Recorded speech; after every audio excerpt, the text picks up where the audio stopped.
అశోక్ గారితో ఒక్కసారి మాట్లాడిన తర్వాత మళ్ళీ మాట్లాడదాం. అశోక్ గారు, సరే ఇంకొంచెం ఓపిక పడితే ఇట్లా నోటిఫికేషన్లు డిలే అయిన మాట వాస్తవమే, కానీ కొంచెం ఓపిక పడితే డెఫినెట్గా నోటిఫికేషన్లు అన్నీ వేస్తాం. కాంగ్రెస్ ప్రభుత్వం ఏదైతే హామీ ఇచ్చిందో అది నెరవేరుస్తామని కాంగ్రెస్ పార్టీ నాయకులు చెప్తున్నారు. సో ఫైనల్గా ఈ విషయంలో మీరేం చెప్పదలుచుకున్నారు? అండ్ మీలాంటి వాళ్ళే రెచ్చగొడుతున్నారు నిరుద్యోగుల్ని అంటున్నారు. రెచ్చగొడితే విద్యార్థులు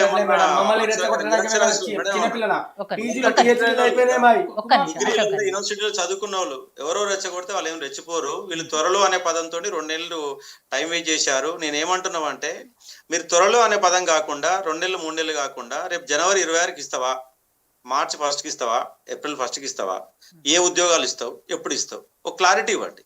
క్లారిటీ ఇచ్చి దాని ప్రకారం ఇవ్వండి.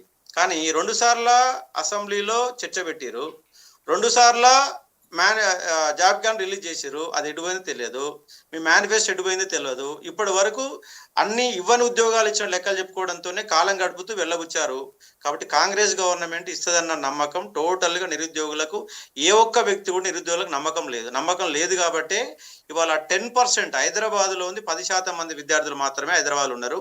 వాళ్ళు రోడ్ల మీదకి వచ్చారు. రేపు 100% హైదరాబాద్కి వస్తారు, 1,00,000 మంది రోడ్డుకి ఎక్కుతారు. ఈ గవర్నమెంట్ యొక్క అంతు చూడడానికి సిద్ధంగా ఉన్నారు.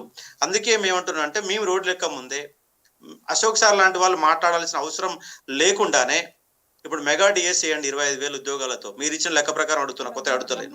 గ్రూప్ 2 సంబంధించి 1000 పోస్టులు వేయండి, గ్రూప్ 3 సంబంధించి 2,000 ఉద్యోగాలు ఇవ్వండి, ఎస్ఐ కానిస్టేబుల్ సంబంధించి 15,000 ఉద్యోగాలు ఇవ్వండి, పవర్ సెక్టర్ 5,000 ఉద్యోగాలు, పవర్ సెక్టర్ 5,000 ఉద్యోగాలు నింపండి, స్పోర్ట్స్ ఉద్యోగాలు ఖాళీగా ఉన్నవన్నీ నింపండి. మీరు ఇస్తానంటే జాబ్ క్యాలెండర్ 2 ఏళ్ళు సంకనాకిపోయింది. ఇక సంకనాకాల్సిన అవసరం లేకుండా రేపు జనవరి 15 నాడు మీ ముఖ్యమంత్రి చిత్తశుద్ధి ఉంటే, రేవంత్ రెడ్డి చిత్తశుద్ధి ఉంటే, రేపు సంక్రాంతి పండుగ రోజు నిరుద్యోగుల తీపి కబర్ చెప్పి అధికారులందరితో తెప్పించుకొని, ఇగో రేపు జనవరి 26వ తారీఖు ఒక నోటిఫికేషన్ ఇస్తున్నాం, ఏప్రిల్ 1 నాడు ఒక నోటిఫికేషన్ ఇస్తున్నాం, 2026లో మీరు చెప్పిన దొంగ లెక్కలు కలుపుకొని కూడా 2026లో 40,000 ఇస్తాం, లేదా 50,000 ఇస్తాం.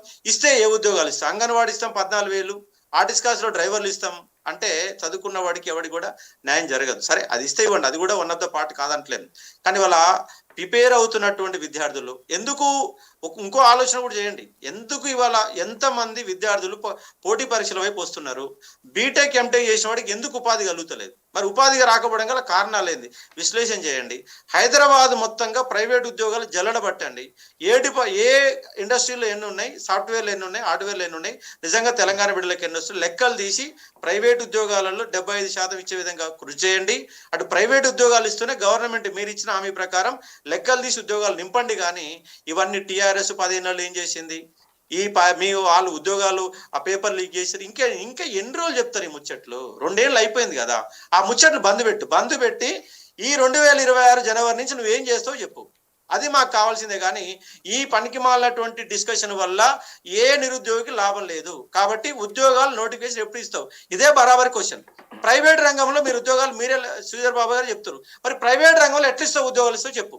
నాకు స్కిల్ లేదు, నాకు ఇంగ్లీష్ రాదు, మరి నన్ను ఏం చేస్తావు? ఇవాళ అలాంటి వాళ్ళు స్కిల్ లేనటువంటి వారు 10 లక్షల మంది. ఇవాళ మీరు ఒకటి స్కిల్ యూనివర్సిటీ ఏర్పాటు చేశారు, దానివల్ల 1000 మందికి ఇచ్చారు. ఉన్నటువంటి 50 లక్షల మందిలో 1000 మందికి నువ్వు స్కిల్స్ నేర్పిస్తే నువ్వు తరం మొత్తం కూడా రేవంత్ రెడ్డి చనిపోయిన తర్వాత కూడా అది కంప్లీట్ కాదు. మరి అటువంటి వల్ల స్కిల్ వల్ల ఏంటి లాభం? నేనేమంటున్నా అంటే, ఇవాళ ఉమ్మడి 10 జిల్లాలు ఉన్నాయి. ఉమ్మడి 10 జిల్లాల్లో స్కిల్ డెవలప్మెంట్ ప్రోగ్రామ్ పెట్టండి. స్కిల్ డెవలప్మెంట్ ప్రోగ్రామ్ పెట్టి జిల్లాకు ఒక 1000 కోట్లు పెట్టండి. 1000 కోట్లు పెట్టి ఇంగ్లీషు రోజుకు 12 గంటలు వాళ్ళు నిర్బంధం చేయాలి. ఒట్టిగా ఏది కూడా పని కాదు.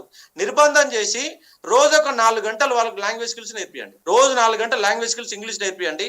ఇంకొక 6 నుంచి 8 గంటల పాటు హైదరాబాద్లో ఎన్ని సాఫ్ట్వేర్ కంపెనీలు ఉన్నాయి, ఏ కంపెనీల్లో ఏ సాఫ్ట్వేర్ ఉపయోగిస్తారు, ఆ సాఫ్ట్వేరే నేర్పండి. ఒట్టి సంబంధం లేని కోర్సులు నేర్పించినా కూడా టైం వేస్ట్.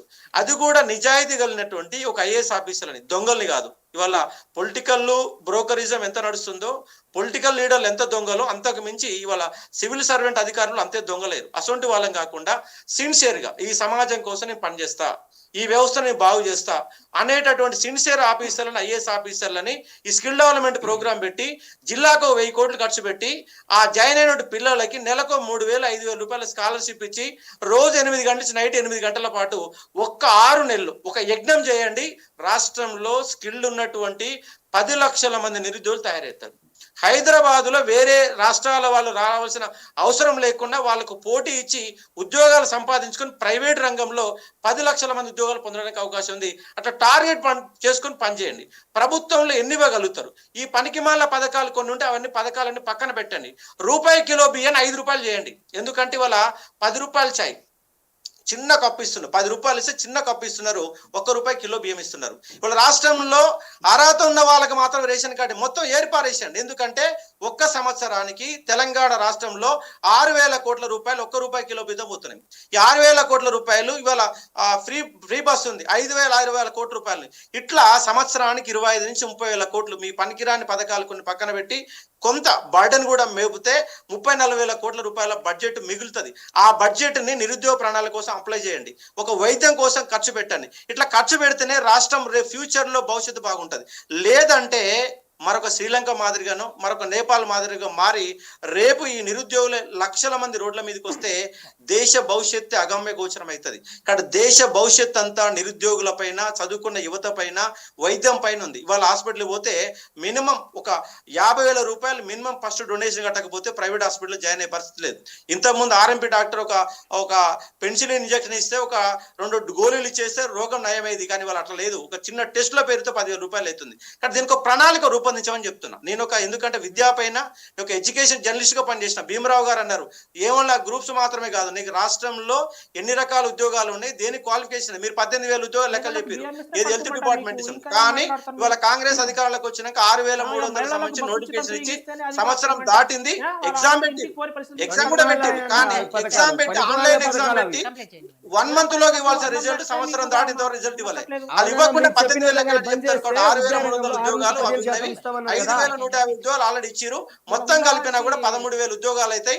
13 ఉద్యోగాలు పోను 1,87,000 ఉద్యోగాలకు సంబంధించి ఏ ఉద్యోగాలు ఇస్తారు, ఎప్పుడు ఇస్తారు లెక్కలు పెట్టి 2026 ఏంటి, 2027 ఏంటి, 2028 ఏంటి, ఈ 3 ఏళ్ల కాలంలో ఎన్ని ఉద్యోగాలు గవర్నమెంట్ ఉద్యోగాలు ఇస్తారు, ఎన్ని ప్రైవేట్ ఉద్యోగాలు ఇస్తారు లెక్కలు చెప్పి చర్చలో పాల్గొనండి. కానీ టీఆర్ఎస్ ఏం చేసింది, కాంగ్రెస్ ఏం చేసింది, వాళ్ళు ఇవ్వలేదు మేము ఇచ్చినాం, ఎన్ని వేస్ట్, టైం వేస్ట్. దీని వల్ల ఈ డిస్కషన్ వల్ల చూసే వాళ్ళ టైం వేస్ట్, పాల్గొనే వాళ్ళ టైం వేస్ట్, అందరు టైం వేస్ట్. కాబట్టి ఫ్యూచర్ ఏంటి, ఏం చేస్తారో దాని మీదనే ఓఆర్టీవీ చర్చ పెట్టాలా. మళ్ళీ టీఆర్ఎస్ ఏం చేసింది, కాంగ్రెస్ దొంగ లెక్కలు వద్దు, ఎవరి లెక్కలు వద్దు.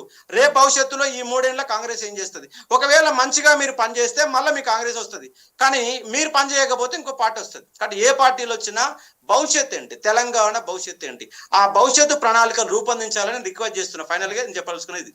కుమార్ గారు, ఫైనల్ గా మీరేం చెప్పదలుచుకున్నారు? ఎందుకంటే సరే 3-4 రోజుల నుంచి అయితే మెరుపు ధర్నాలు చేస్తున్నారు, మీ నిరసన కార్యక్రమాలు చెప్తున్నారు, వాళ్ళేమో ఇంకొక 2-3 నెలల్లో వస్తాయి, ఇవన్నీ క్లియర్ అవ్వాలి అంటే కొంత టైం పడుతుంది, ఓపిక పట్టండి అంటున్నారు. కాబట్టి ఏం చేయాలి? ఇప్పుడు దగ్గర 2 సంవత్సరాల నుంచి ఓపిక పడుతూనే ఉన్నాం. 2 సంవత్సరాల నుంచి ఓపిక పడుతూనే ఉన్నాం. వీళ్ళు మాట్లాడే అసెంబ్లీ సాక్షిగా బయట ఇచ్చే మాటలు కూడా కాదు, నిండు అసెంబ్లీ సాక్షిగా